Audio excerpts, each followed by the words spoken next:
Assalamualaikum warahmatullahi wabarakatuh. Hai semuanya, perkenalkan kami dari kelompok 4 Sosiologi Politik akan membahas materi yang berjudul kekuasaan dan distribusi kekuasaan. I got so much motherfucking design on right now.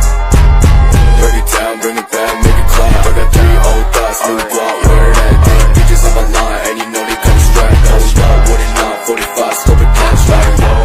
High fucking. Terima kasih teman-teman. Di dalam materi kekuasaan dan distribusi kekuasaan, kami akan membahas 9 hal sebagai berikut. Yang pertama akan dibacakan oleh teman kami Wina Sakino.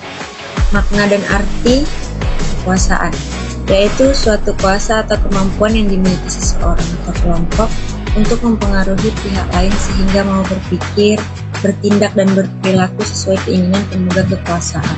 Hal ini dilakukan untuk memenuhi atau mencapai tujuan pemegang kekuasaan. Di pemerintahan memiliki makna yang berbeda.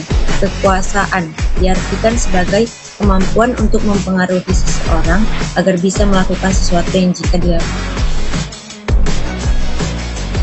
Selanjutnya, alasan yang mendasari seseorang berkuasa. Seseorang ingin menguasai kekuasaan dalam masyarakat untuk dapat memperoleh produk politik. Dapat disimpulkan bahwa orang ingin berkuasa dalam bidang politik karena mereka menginginkan untuk menguasai sumber-sumber produksi yang selanjutnya menjadi produk dan dapat berkuasa atas apa yang ada di masyarakat dan komunitas.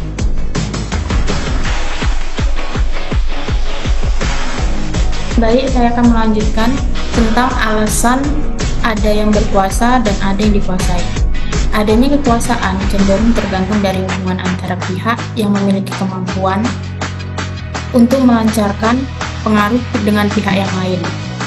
Apabila kekuasaan dijelmakan pada diri seseorang, biasanya orang itu dinamakan pemimpin dan mereka yang menerima pengaruhnya adalah pengikut.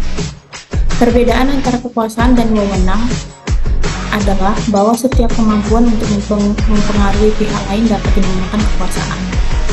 Sementara wewenang adalah kekuasaan yang ada pada seseorang atau sekelompok orang yang mempunyai dukungan atau mendapat pengakuan dari masyarakat. Oleh karena itu, terdapat perbedaan dan pemisahan prioritas dan nyata tentang kekuasaan politik, militer, ekonomi, agama, dan seterusnya. Kekuasaan yang terbagi itu tampak dengan jelas di dalam masyarakat yang menganut dan melaksanakan demokrasi secara luas. Dan bagaimana cara mengukur kekuasaan? Sebenarnya kekuasaan itu suatu fenomena misterius yang tidak dapat diukur, ditimbang, ataupun dilihat dengan panca indera. Tetapi, kekuasaan bisa diukur melalui 3 pendekatan, yaitu pendekatan posisional, pendekatan reputasional, dan pendekatan pembuatan keputusan. Baik, akan saya lanjutkan. Apa itu distribusi kekuasaan? Distribusi kekuasaan yaitu suatu hal yang ada dalam setiap kehidupan sosial selalu diwarnai oleh interaksi antara dua pihak atau lebih, di mana satu pihak adalah kelompok yang memiliki kekuasaan dan pihak lain adalah sebagai kelompok yang dikuasai, terlepas dari mana sumber kekuasaan tersebut diperoleh pengusaha.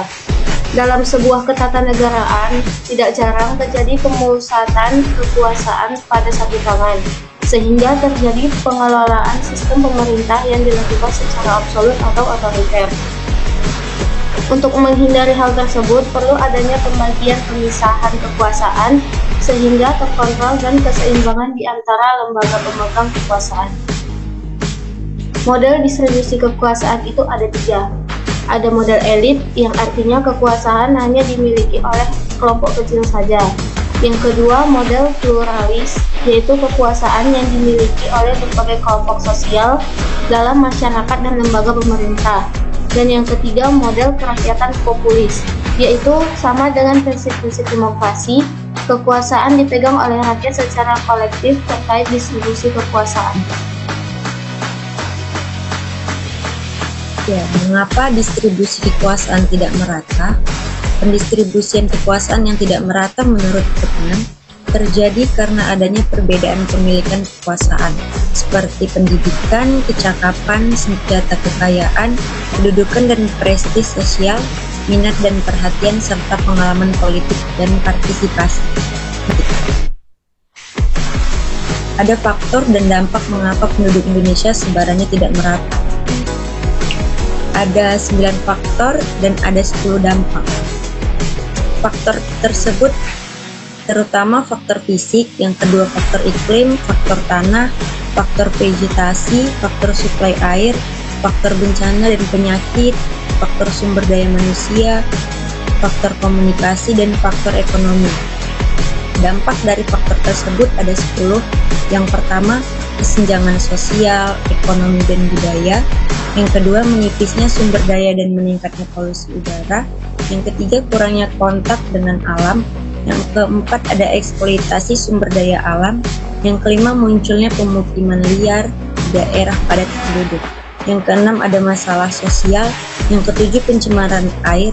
Yang kedelapan, kurangnya tenaga kerja di suatu daerah. Yang kesembilan, pendidikan kurang memadai. Dan yang terakhir, ada kemacetan.